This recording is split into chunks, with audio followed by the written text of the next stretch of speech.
Hello, everyone. Welcome again to another session on high performance sales. Our aim of these sessions and these podcasts and videocasts that we do is to help salespeople and sales professionals become the best version of themselves and really outperform. You know, we believe that the journey to high performance isn't just what you know and the skills you acquire, but it's the person that you become, and our aim is to help you get there. So you're going to see interviews and discussions, not just from sales, but also from things around sales about your habits, even your health, your mindset, etc. So welcome to the show today. And today I have a special guest, and my guest today is, he's someone that has over 30 years of business leadership experience. He started leading marketing and communications teams for big brands like AT&T, and he then moved into sales leadership. And in his tenure, he has led teams to become the #1 sales team for several consecutive years. His methods were so successful that he has authored 2 books on sales management, and his new book, Serve, Lead, Succeed, is breaking the traditional paradigms of sales leadership. I'm delighted to have him on our show today to discuss how being a servant leader will transform your team's performance from mediocre to exemplary. By the way, these are not just his methods, as in his book, he draws on countless examples from leaders in companies like Amazon, GM, and GE. So please help me welcome one of the few people I have ever come across who was a professor in sales management. Please welcome Mr. Max Cates. Max, welcome to the show. Thank you, Moe. It's really a pleasure being here. Well, it's a pleasure to have you on, and I'm really looking forward to the session because, I really enjoyed reading your book, and I wasn't, this wasn't just exaggerating when I was saying that you're really breaking the boundaries here, because sales leadership in a lot of companies out there are still stuck in the kind of 80s and 90s, and our buyers have just raced ahead. So there's a misalignment with the way that we sell and approach our buyers, and how our buyers appreciate being approached, and how they also like to buy. So although one of the things I want to firstly ask you is, although you have kind of decades of sales leadership success, as I said in introduction, you didn't really start out in sales. In fact, you were in marketing and communications. So tell us, how did you move into sales and sales leadership? Well, I was with AT&T, United Telecom, basically Fortune 500 companies in a variety of corporate communications and marketing positions. And the interesting thing about it is that I'd always been on the periphery of sales. I'd always worked with sales organizations from a marketing perspective, like I would be doing advertising campaigns, direct response advertising, total marketing programs. So when I was first assigned to manage a sales group, at the time I thought, well, this is going to be a nice tie-in from what I had known to where I was going. And, you hear of unknown unknowns. Well, I ran into a lot of unknown unknowns going into sales management. It was really pretty fascinating because, I came from a background of employee involvement, where you've got people involved in decision-making, in setting policy, having a voice in day-to-day activities, high emphasis on teamwork. And when I actually got in the middle of a sales organization and managing it, I found that a lot of my peers had just pretty much the opposite approach. It was a very top-down, command control environment. When I first went into it, I found kind of an autocratic approach. And, the results were mediocre sales results, high absenteeism, low morale, it was a lot of turnover, very low retention rate. Mm, So basically, when I first got into sales management, I just decided to take what I knew from employee involvement, which was basically a servant leader approach, mm, and apply that to a sales organization. And I was really pleasantly surprised to see how it worked, and it didn't take long. mm, The environment, I tried to make the environment more positive, but at the same time, the servant leader's approach is kind of a tough love approach, that you provide freedom, but accountability. mm, And so those two things working together with more of an open approach, with me seeking their input. When I first started the job, I mean, the first meeting, I called everybody together and said, look, everybody in this room knows more about sales than I do. So I'm not going to tell you how to do your job. In fact, I want you to tell me how I can help do my job better to serve you. Uh, and there were only two requirements that I had, and one was that we're going to compete with ferocity.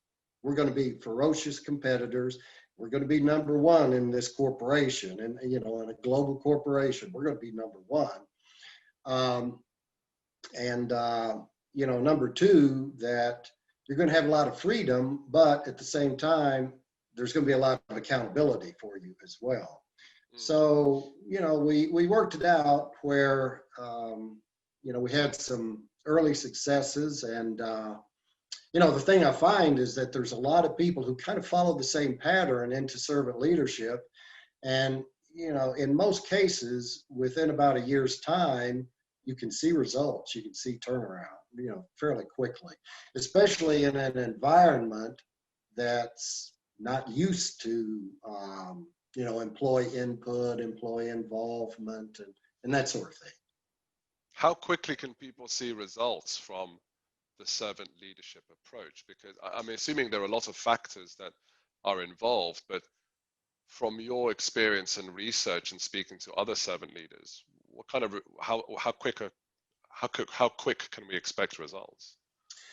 Well, that's a real tough question to answer depending on the environment and the person themselves. But personally, I started seeing results within 6 months. Wow. It had been 5 years since that particular group had attained a goal. Mm, And we achieved the goal, the sales goal, basically within 6 months. Now, a lot of people that I've talked to, I've interviewed servant leaders all over the nation in all different kinds of corporations, as you had mentioned earlier, all the way from Amazon to Pfizer to ZipRecruiter. mm, And, you see a wide range, but usually you can see a turnaround almost always within a year. And part of the reason for the turnaround is that when people are used to being managed in an autocratic command control fashion, and you bring in a totally new paradigm, people respond quickly. mm. I mean, it's really amazing. And you start seeing less turnover, more retention, but above all, you see better sales. You just Yeah. see sales, go up immediately.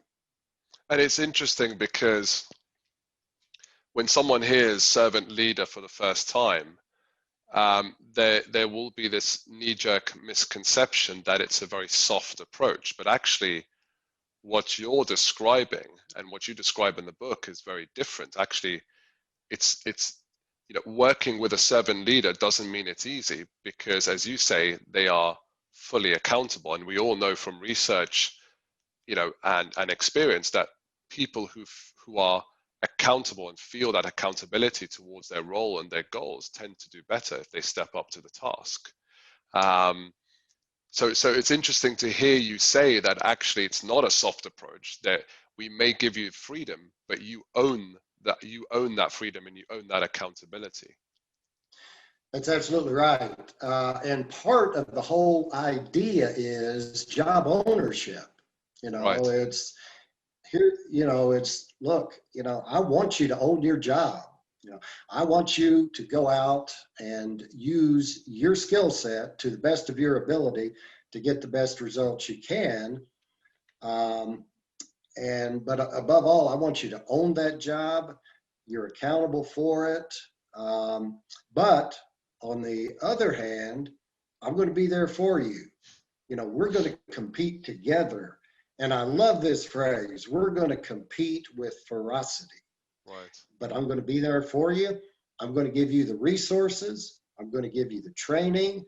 I'm going to support you. I'm going to protect you. And I'm going to encourage you to be your best. And together, we're going to go out and accomplish things. So it's like I said, tough love is a good way to describe it from the standpoint that, I'm not here to be your friend. I'm here to develop a mutual respect, and we're going to work as a team and achieve great things. Yeah, and so I'm really interested to hear more about that. So let's unpack, what is the anatomy of a servant leader, because you've spoken about a few things there where, you're serving them, right? I mean, there are aligned needs, of course, but you're serving them your team at the end of the day. You're competing with ferocity. You give them what they need in order to own their job, own the accountability, and deliver the results. What else goes into the anatomy of a servant leader, whether it's the things they do or their characteristics and traits? Well, there are 4 characteristics of a servant leader. Right. First is, and this might be the most important, is empathy. A servant leader has to operate from the point of empathy. They have to understand their people. They have to empathize with them. They have to know what motivates them, what demotivates them, but there has to be a high level of empathy, and empathy can be learned. So high empathy.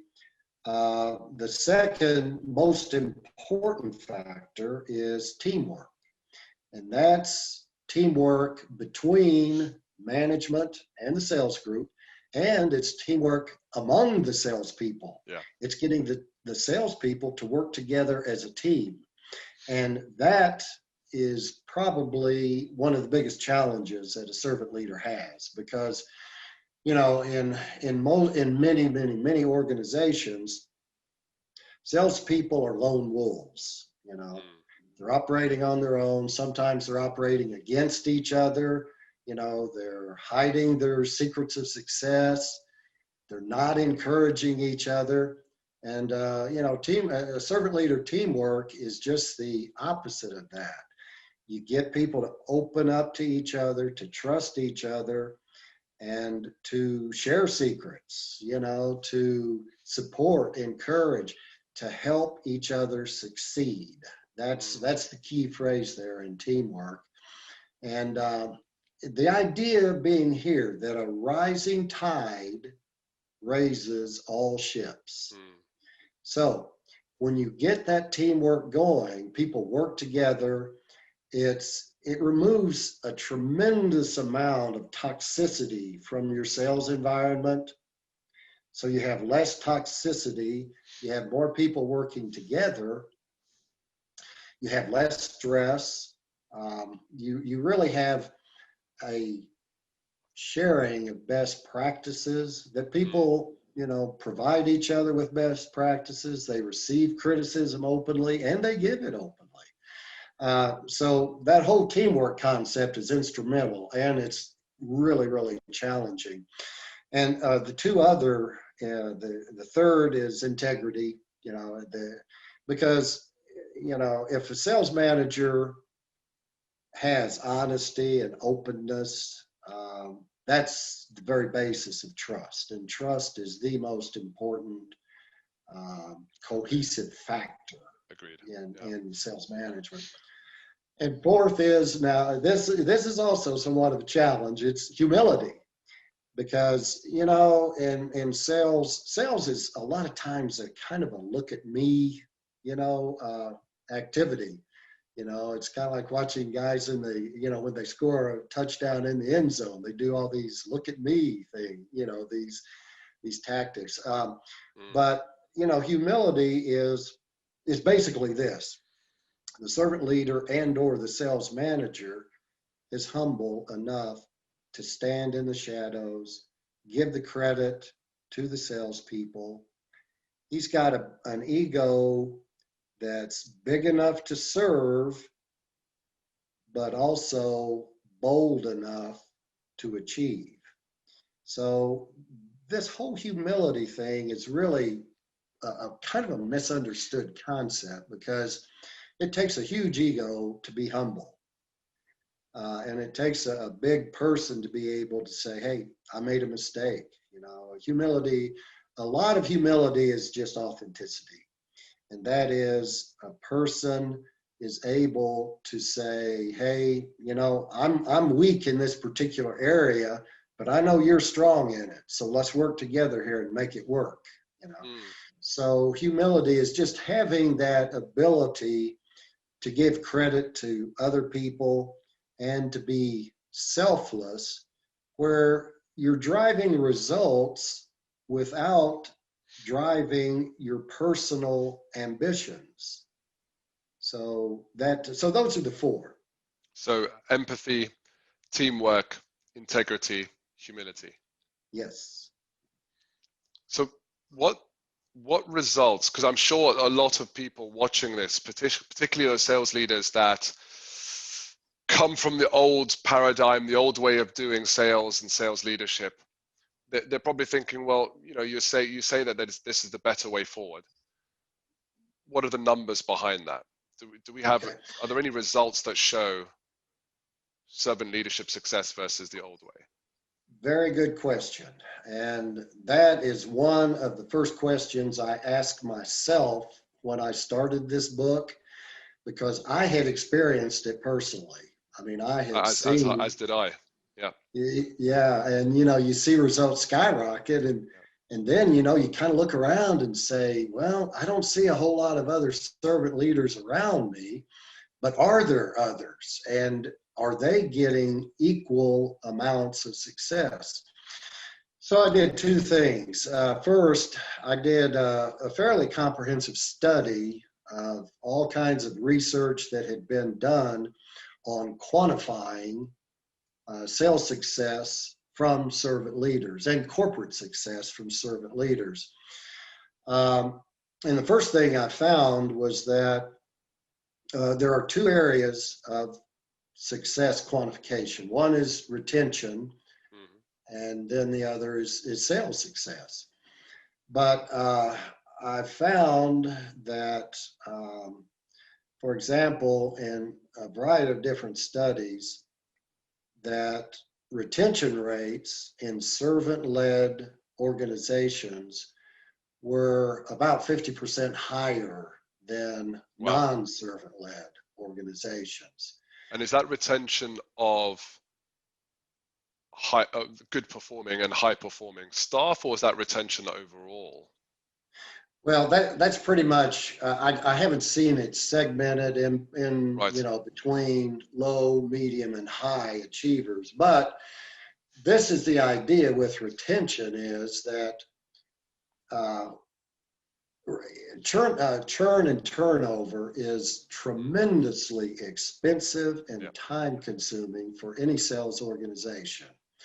So if you're able to retain your people, and if you're a good manager, just by the simple fact that you're able to retain people better, hopefully is an indication that you're developing them better too. So even if you're retaining a low achiever, if you're a good enough manager, you're going to turn a low achiever into a medium to high achiever. Sure. So that's the whole thinking behind retention is, just cut down on all the expense and all the time consumption of having to go out and hire new people on the merry-go-round. So though in the studies that I've read, in fact, there was one study of Fortune 500 companies that showed, from a general perspective, servant-led companies had a 24% return higher on equity, on stockholder value, than non-servant-led. 24%. Right. Yeah. That is a big amount. Yeah. Yeah. And wow. Now, and so in addition to the research and studies that I've read, I've interviewed, as I mentioned, servant leaders across the nation in a variety of different corporations. And personally, from a retention standpoint, I've found that by talking to these different people, and in the book, I have 9 people interviewed, servant leaders interviewed. And from all the people that I've talked to, the retention rate is usually in the range of 40 to 60% better than what they had to begin with. So they were benchmarking their results. So they, for example, their retention rate might have been, or let's say their turnover rate might have been, and I'm just throwing out numbers, but 60% to begin with. And then after they started a year later, it was reduced by at least 50% in general. So that's the retention side of it. And then on the sales side of it, we have, and I'll just give you anecdotally a few results from the people that I interviewed. Like one servant leader in a large global organization increased sales from 190 million to 237 million within 3 years' time. Now this is an interesting, another servant leader that I talked to. He was in the pharmaceutical business. In fact, it was a global pharmaceutical concern. He started out, his first year, the year before was a record-setting year. So he started out with the pressure on. Okay. Right. The person who preceded him had a record-setting year. Within 18 months' time, he had doubled that record-setting year. Wow. In 18 months. I mean, it was just phenomenal. Another one, and this is within 12 months' time, within 1 year, and this was in the healthcare organization. He was able to increase his sales from 90 million to 350 million in 1 year. Really? So, and all of that was attributed to servant leadership? Yes, that is basically. He was in a position where he came in to a command control organization. Right. It was kind of a top-down organization. So that's where he started. That was his benchmark. And it took him a year to turn things around and go from 90 to 350 million. So why are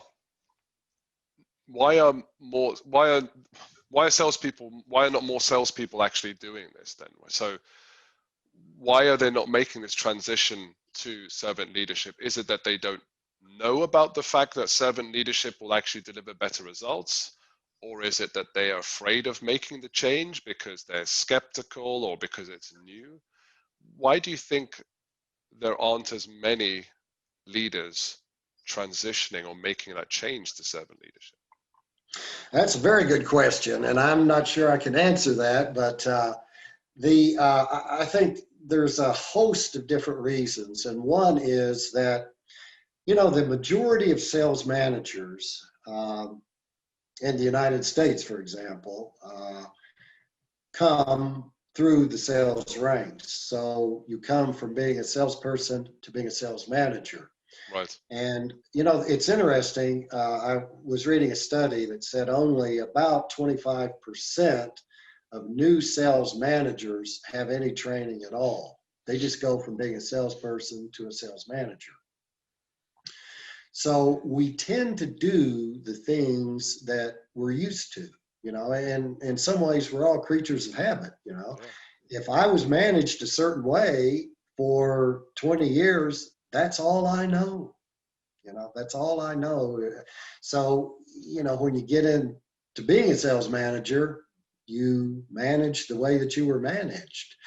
There has to be something along the line that it creates this eureka experience. You know, you have to, and it could be reading a book.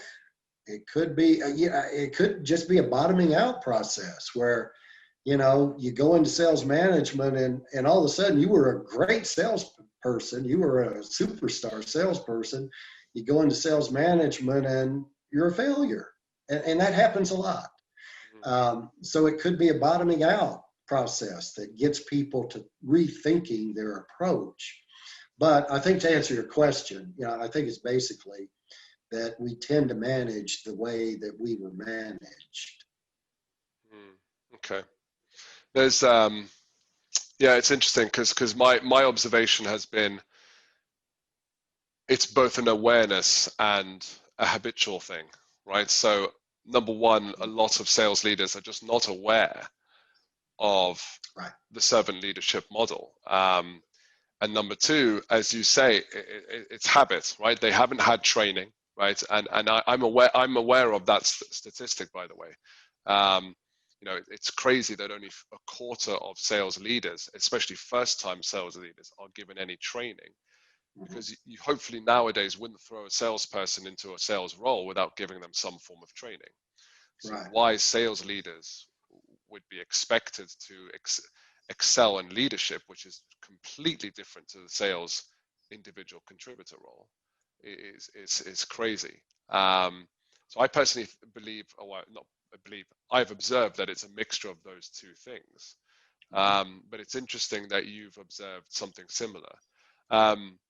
There's a quote that I want to, well, there's a quote from your book that I want to read out. And this is the quote. Real servant leaders have discovered the power of grace. That is the ability to provide subordinates with undeserved favor.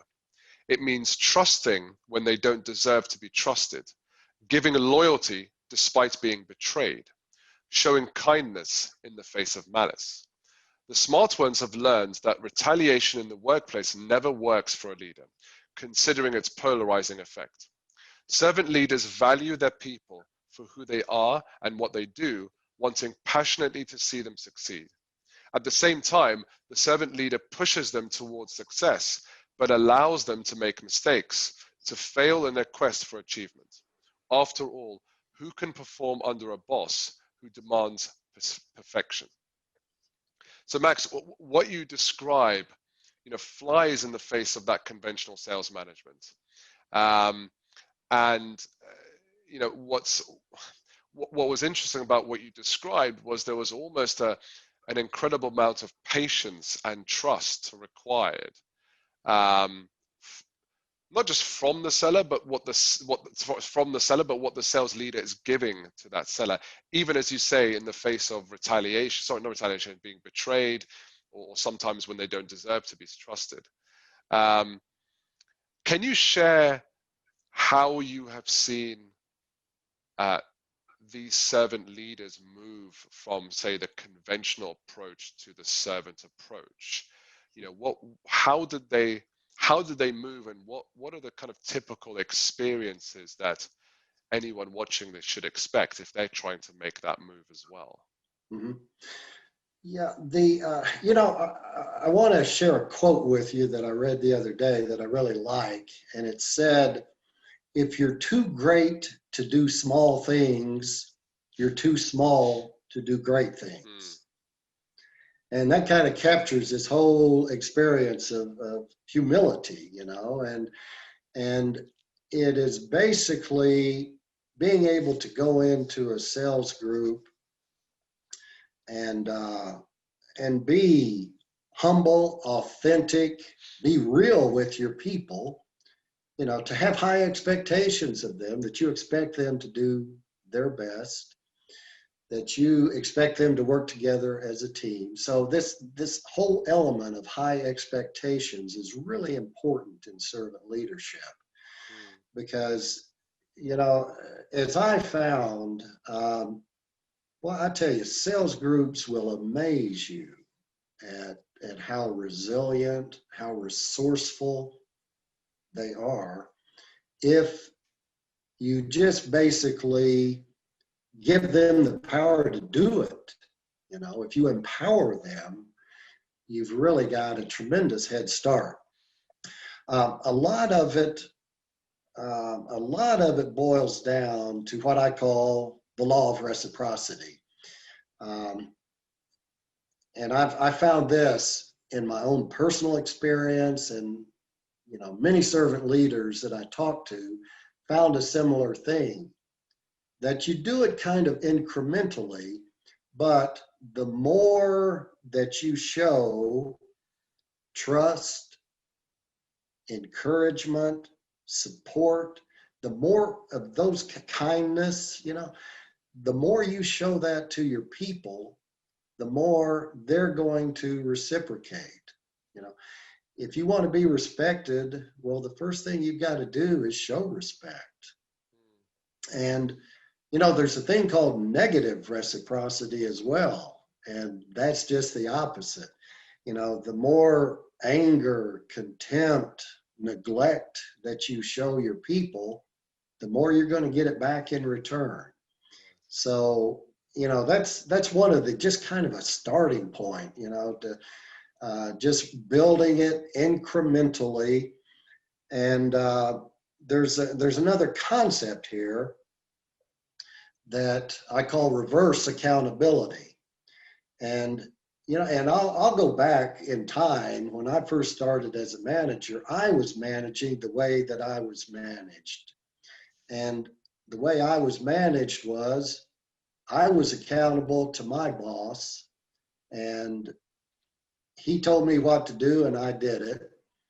But as I learned later on, if you reverse that and you're accountable to your people, that changes the whole perspective.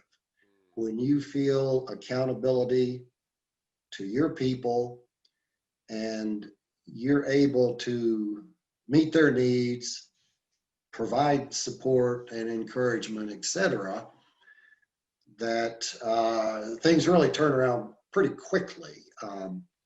But anyway, that's from my experience, and it just seems to work once you get an environment and you provide that environment of trust. You provide, the training support, and you turn them loose to do their job, to be their best person, and with that concept of accountability, that their job is to meet mutually arrived at goals, and to be the best person they can be. And it really works out two ways, because you develop better salespeople, but you develop a better person too. You help that person realize their personal ambitions. You help that person feel more like a valued person. You help build their esteem. When they go home at night, they feel good about themselves. They don't feel beat down, and they don't feel like they can't get the job done. They go home feeling good about themselves, and that makes a huge difference too in this whole work-life balance. But the thing is, Max, at some point, you give someone trust even if they don't deserve it. But there's a point where, you kind of have to stop that, right? There's a point where someone might prove that they're not worthy of that trust anymore. So, and I know one of the creeds you put in there is obviously the whole micromanagement approach. is counterintuitive to the whole servant leadership approach. How just in a basic way, how do servant leaders monitor what the salesperson is doing without micromanaging? Because at the same time, they need to see if there are indicators that this person is just not going to be fit for the role, and they're not kind of taking up the challenge on their own accountability. Very, very good question. First, you manage your people according to their abilities. You can't, all of servant leadership is based on one-on-one management. You manage according to their abilities. Yeah. Some people are ready to be trusted. They're ready to have 100% freedom in the marketplace and go out and do good things. Some people aren't ready for it. You have to work. Some people, you can't trust fully. So there's a real spectrum of capabilities there that you have to manage too. But the key to it is one-on-one, and that is making sure that you know your people, you know their capabilities, you know their tendencies, you know their personality, you know what motivates them, and you know what their dreams and goals are. So it's all a one-on-one thing. Yeah. That's the first part of your question. The second part is that you have to manage, and I'm trying to put this the right way. You have to learn to quantify results. You have to make sure that all your results, your KPIs, you have to make sure that those are monitored on a daily basis. But you don't manage to the numbers, you manage to the person. And here's the beauty of it. When you're providing a report on a daily basis to your people, they manage themselves. You don't have to go and say, hey, what's going on here? They look at the numbers and they're able to do what they need to do to get those numbers up. The whole thing is, like with key performance indices, is that when your people know your numeric expectations, they know that you're going to be there to help them get there. And you don't have to go into your people and you don't have to hammer them and say, you need to be doing this, this, and this. What needs to be done is they can see the numbers, they know their weaknesses, and managing with numbers is more of managing through teaching moments, managing through questions. How can you get better? Let them think about it on their own. Let them answer the question. You don't have to go in and say, okay, your numbers are down and here's what you need to do. And there's a real tendency for managers to do that because most sales managers were successful salespeople. And so you want to go in and you want to say, man, here's what I used to do. Well, that doesn't work. That doesn't work with everybody. For some it might, but that's where the one-on-one comes in. If you know your people, you're going to be able to manage them and to let them develop this sense of self-management through KPI. Okay, but there's a balance here that I'm feeling that there's a balance here, because you're right. A lot of, the KPIs are indicators towards a behavior, right? Mm-hmm. Whereas people take it as just the final end. The numbers are everything, but they're just indicators towards a behavior and what's happening. You're saying that they should ask them questions rather than dictate or berate them. Mm-hmm. But there's a fine line here, even with asking questions. So the example you gave, which is, what do we do here, or something like that, right? But you could also ask the question, which is, you might say the numbers indicate that you're down by, so for example, 5 this week. How do you propose to make up for that 5, right? Mm-hmm. Is that a question that fits within the servant leadership model, or is that also a question that's too directive, but it's concealing? That's a perfect question, because Right. you're asking the question, and your salesperson will have an answer. I tell you, it's like, and I love sports analogies, but it's kind of like the guy who drops a touchdown pass. Well, when he comes over to the sidelines, he doesn't need a coach who's berating him, because he already feels bad enough about it. Mm. And the moment that ball hit the ground and he knew he made a mistake, he's running through all these different things he should have done. And by the time he gets to the sidelines, he's already got potential solutions to that problem, already in his mind. So he doesn't need to have somebody come up and say, hey, what's wrong with you? Can't you play the game? So that's kind of like a salesperson. They, especially the ones who have been around a while, they know, they know what needs to be done.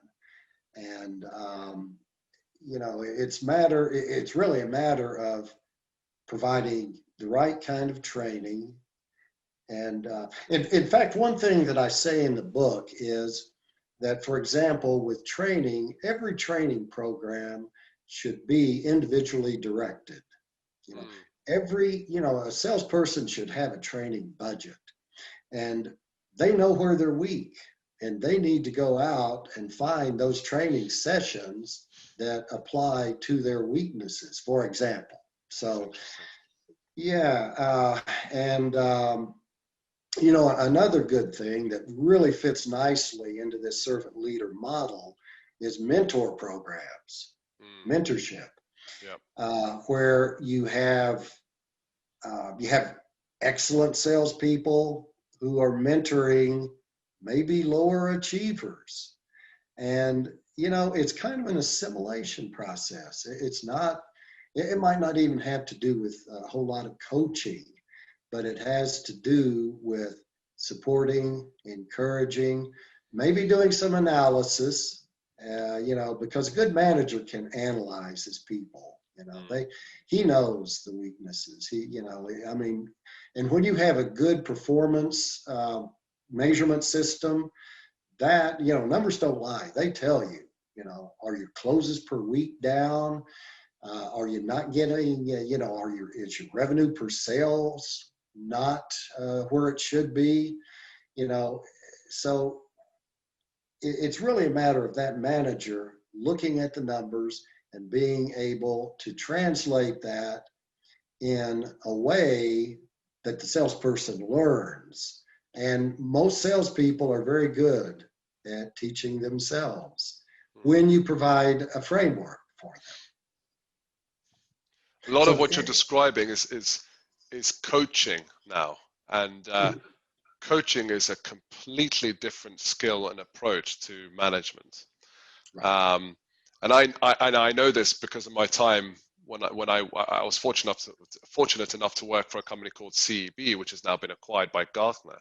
And they did a study that showed that having a kind of coaching culture in sales can increase your sales effectiveness by at least 19%, which is a huge amount when you consider the sizes of those sales teams that they drew that research from. But it's also a very, very different approach to sales management. And it requires, in my view, a much higher level of empathy because of the nature of the questions you're going to be asking. And, the salesperson is coming up with the answer, not just you, if that makes sense. have you seen, what are your observations around sales leaders being given training on coaching? And how does that fit in with the servant leadership culture?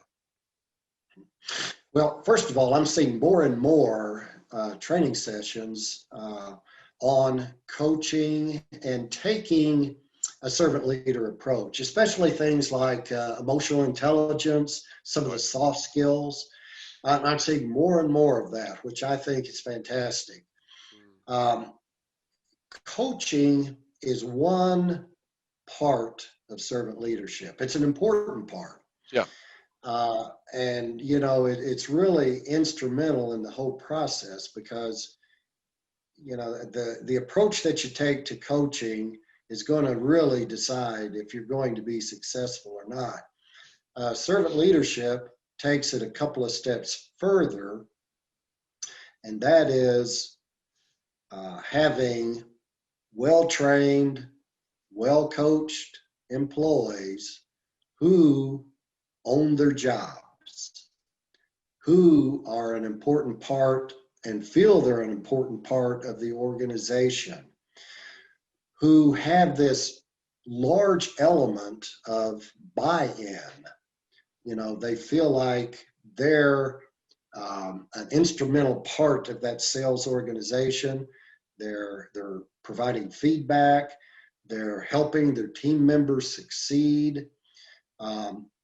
Essentially, a servant-led organization makes it real easy on the sales manager because, you know, you have people who are going beyond what they normally do, and they're actually supporting the sales manager, and they're taking plans that have been mutually arrived at between manager and salesperson and making them successful. So it's this whole concept of buy-in that is really key to the whole process of servant leadership. Yeah, that's really interesting. And, you know, we talked about this earlier, and you mentioned about the fact that new sales leaders are often being hired or promoted, I should say, because they were high-performing salespeople. And that can be that's obviously a mistake in a lot of cases. So, how do you identify a servant leader in the making? What are the traits that tell you that this person can become a servant leader if you promote them? Well, if you know, the best way to answer that question is the way that I hire people, the things that I look for that would make them compatible in a servant-led organization. Right. And the kind of things that I look for are team chemistry, the ability to fit into a team, and I'll tell you, the direct opposite of that is the lone wolf. It's very and there are a lot of lone wolf salespeople out there. It's very difficult for a lone wolf to fit into a servant-led operation. Because, you know, lone wolves are not real big on selflessness or teamwork or helping each other succeed. So that's one thing I look for is team chemistry. You know, another thing is accountability. And when I interview people who always have an excuse or always have someone to blame or something to blame, you know, that doesn't always go over real well for me because, you know, the kind of person I'm looking for is the kind of person who takes accountability. If they have a bad year, it's just kind of like, you know, it wasn't the economy and it wasn't my boss. It's me. I mean, it was my fault that I had a bad year. So I love that accountability, you know, people who are able to be authentic and, you know, they're not always trying to blame others and that sort of thing. And, you know, another one is, and that kind of fits in with this whole humility thing. You know, a couple of interesting statistics that I've read are that the highest achievers in sales have relatively low levels of gregariousness. These are what we call ambiverts, you know, because you think of salespeople, successful salespeople who may become sales managers as having high degrees of being gregarious, you know, hand slapping, back slapping, handshaking people. And that's not true. You know, high performing salespeople they have very moderate levels of gregariousness. They're sociable enough to develop rapport, but they're not overly sociable in a way that would turn off customers. You know, they have the ability to listen, and that's one thing I always look for: somebody who listens, somebody who is engaging but not overbearing, and that fits into the sociability thing as well. Somebody who is competitive but not combative. And by that I mean you can go out and you got to be in sales. You have to be competitive, but you don't have to do it to the point of hurting other people's results, or some people are so competitive that they go in for the short sale and they forget the long term. Yeah. So, you know, there's a kind of moderating levels of competitiveness there that you're looking for as well. So those are a few of the kind of things that I look for that make people fit in well into a servant-led organization. So I want to talk about frontline managers, and you and I have talked about this offline,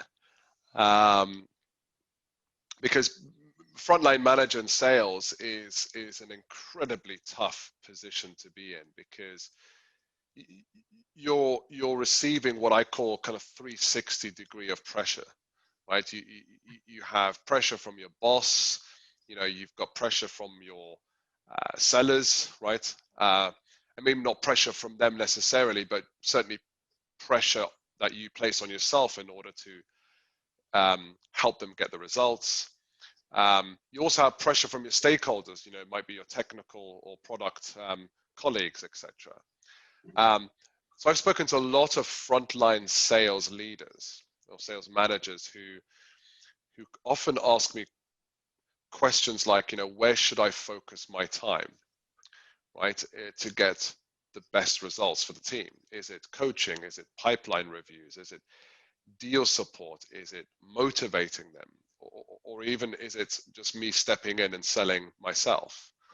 You know, what advice do you have for, you know, frontline sales managers? Well, the first step is to go in and get your people working with you. Develop a team right up front. And to do that, you really have to go in and say, look, I need your help. You know, you've got to say that. And I know that's not, it doesn't sound like, you know, the hard charging, charismatic sales leader that we're used to. But if you go in and say, look, we're going to be good and we're going to make goals, but to do this, I need your help. We've got to work together. And I want your input. I want your feedback. When I'm developing campaign plans, when I'm developing policies, procedures, when I'm developing training programs, I want you to tell me what works for you. You know, get them in right up front, get them providing their input, their feedback. And you know, the key thing about that is once you start that process, you're developing this foundation of trust. You're building it on mutual respect. And salespeople are, once you ask for their opinion, I mean, it's just like turning on the spigot. You'll get so many good ideas.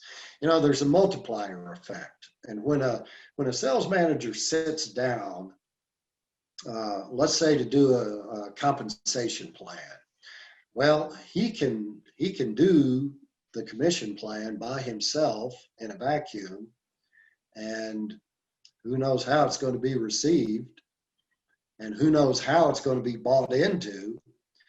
But if he invites his people to come in, give their opinions, give their input, number one, they have buy-in to the program.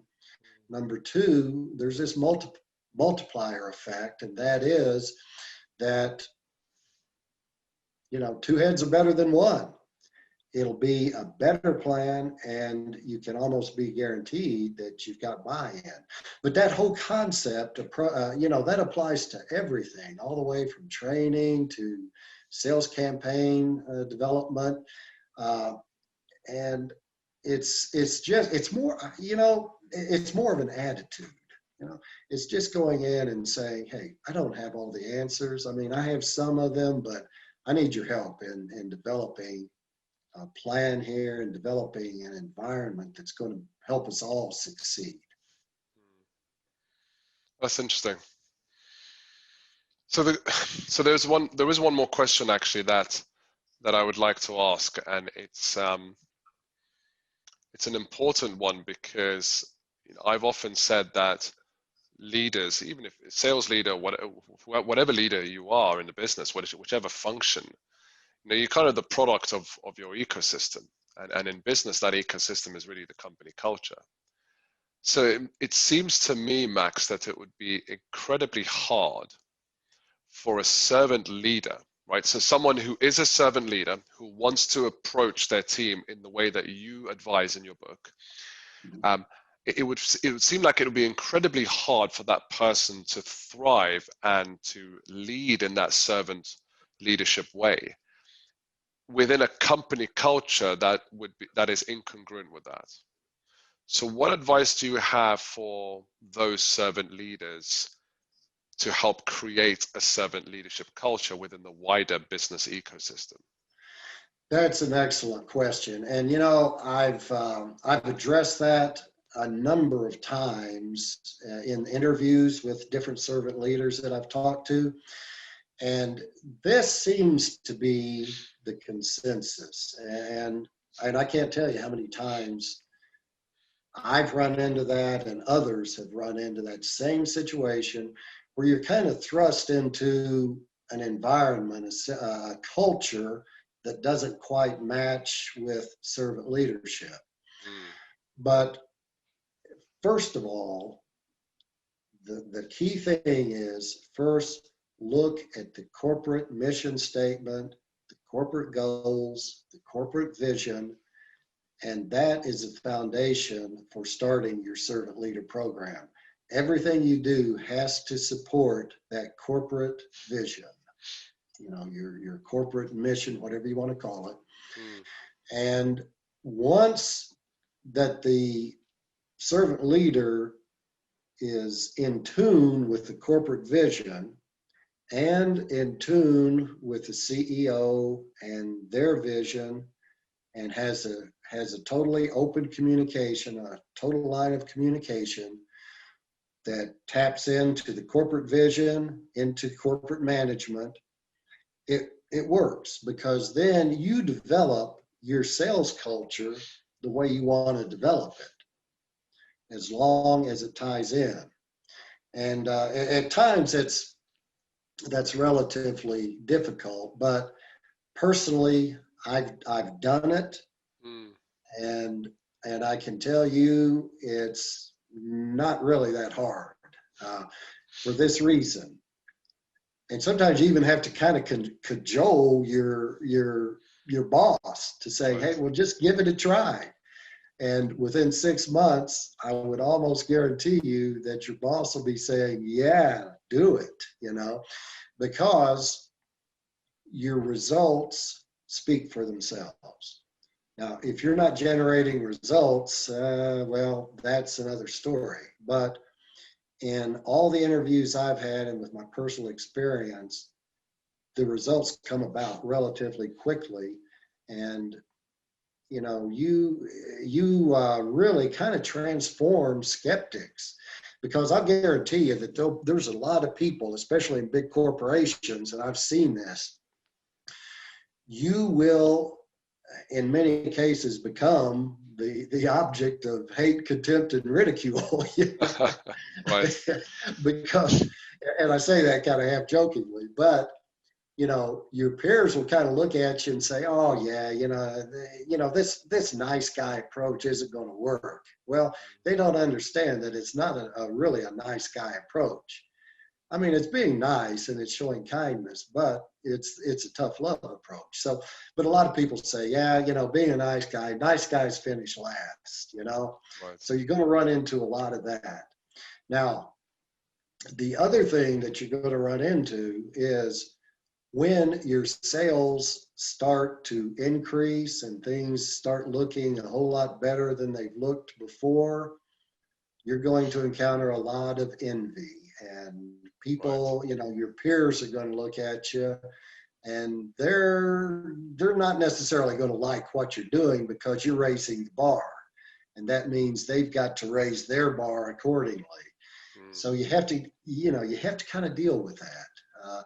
You know, there'll be some people who are just grudgingly obstinate, who will never want to, you know, try another management approach. There'll be some peers who'll look at it and say, yeah, you know, I think I might try that, or I might try it a little bit at a time, you know. But, you know, those are two problems that you'll encounter. But to answer your question, as long as your sales culture and your sales strategy from a servant leader basis are tied in with your corporate strategy, you shouldn't have a problem. Really, because the corporate strategy and mission, they are essentially the goals, but the means by which you attain that goal is where the friction can take place. And those are usually manifested in the values of the business. And if those values are incongruent with the servant leadership, wouldn't you have a problem convincing the CEO, even though you've aligned to their mission? This is about the method by which you achieve those goals. And if they disagree with that, how would you then deal with that? Well, personally, I haven't experienced that for this reason, that usually a corporation's culture, at least the ones that I've experienced, and you know, I've worked for a number of Fortune 500 companies, usually the corporate values are very broad values that incorporate things that are kind of instrumental to servant leadership. And that is, you know, code of conduct, integrity, you know, try to compensate your people fairly. You know, and I'll give you an example of this where, and this is in my book, this is a bit of a digression, but with GM, when Mary Barra took over at GM, you know, part of their, they had a code of, they had a dress code, for example. Yeah. Okay. And, you know, she looked at the dress code, and it was a very complicated dress code. And, you know, she broke it down to 2 words: dress appropriately. Yeah. So she left a lot of emphasis on her people to achieve that code, you know, that, you know, they're simplified the dress code. So you'll run into some corporations who have that flexibility, but overall, you know, especially now in corporate America, you know, you're dealing with corporations who have a modicum of civic responsibility, who usually have high moral standards, who have a code of conduct, who embrace human resource principles, treating people fairly. And it's, in fact, in many cases, if it's not a matter of corporate ethics, in a lot of cases, it's law. In the United States, you've got EEO, Yeah. and Yeah. you've got you've got a full panoply of laws, of corporate laws, that all tie into integrity, treating people right, treating people fairly, compensating them fairly. So very rarely have I seen a huge disconnect between a corporate vision and corporate values and servant leader values. The difference is, as you said earlier, how you or how those come into practice. Yeah. So, ideals are, fairly close, but implementing how you treat your people is usually the difference. Yeah. And, because you can have, this whole idea of bad bossology, you can have a lot of bad bosses working completely under the umbrella of of corporate responsibility, of civic responsibility. Man, they're good fathers, they go to church, but they're still a bad boss. And so, with servant leadership, what you try to do here is take away those things that make you a bad boss and develop a culture based on good bossology, being a good boss, being the kind of person that people will remember. They won't remember, being salesperson of the year, or they won't remember achieving a quota, but they will remember how you treated them. They will remember that. And, that's one of the key things and I find myself doing this all the time. And I'll think of a good boss, and I'll think, what would he have done in this particular situation? And, that's kind of the litmus test for being a good boss. Yeah. I have to say, Max, I mean, this has been an incredibly enjoyable discussion. And I learned a huge amount. Even though I experienced it in previous companies, the servant leadership, there were still quite a few things in your book that that I learned and that I also had more of an appreciation for. Really thank you for writing this book and for speaking with us today. How can the viewers, if they want to learn more about you and what you're doing, and if they want to contact you, how can the viewers see more? The book is on all booksellers, around the globe. Amazon.com, just go in, type my name, and it'll pull up my books. And, there's in there is a, autobiography and the whole works. It, tells about the books and tells about me and that kind of thing. And I've got to say, Moeed, I really do appreciate you taking the time. It's really been a pleasure. It's been a privilege talking to you, and I've very much appreciated it. It's my pleasure, and like I said, I've thoroughly enjoyed this. And just as a summary to those who are watching this, you and I have talked about this offline as well, Max. The B2B sales person is in danger of becoming obsolete in a shorter period of time as within 10 years. And not because machines will do all the selling, although there is a company that's done that for car insurance already, actually with no human interaction. But the way that things are moving, both in terms of technology, digitalization, but also buyer sentiments, they are relying less and less on the sellers for a large part of the buying process. And that means that sellers, the influence that sellers used to have with buyers is being eroded. So we are slowly but surely being commoditized and almost made into catalog salespeople, because if they're not relying on us to educate them about what decisions they should be making, then they're just coming to you with a purpose in mind and a decision in mind, and they're now looking for the cheapest option.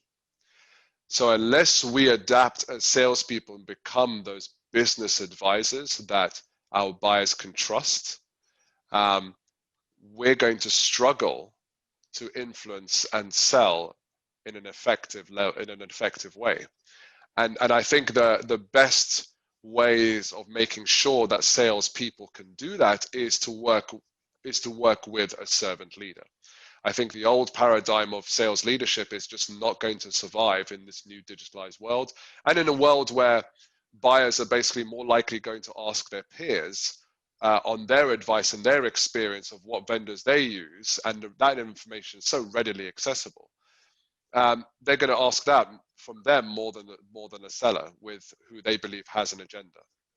So servant leaders are the best type of leaders in my view, and for my research, to help salespeople become more relevant in this rapidly changing world. So I really applaud you writing this book, and also the fact that you've shared data and statistics that show that this actually works. 50% increased retention is not something to ignore, and that's a message that I really want all of our viewers to take away from this, which is, if you want to become relevant and not become obsolete, then become that servant leader to make sure that you are not obsolete as well. So thank you, Max, for sharing what you have. I thought this was an incredibly educational discussion today, and I've learned a lot, and I'm sure our viewers have. Best of luck on promoting this book. I think it will do very, very well. Okay, thank you very much, Moeed. Really do appreciate it.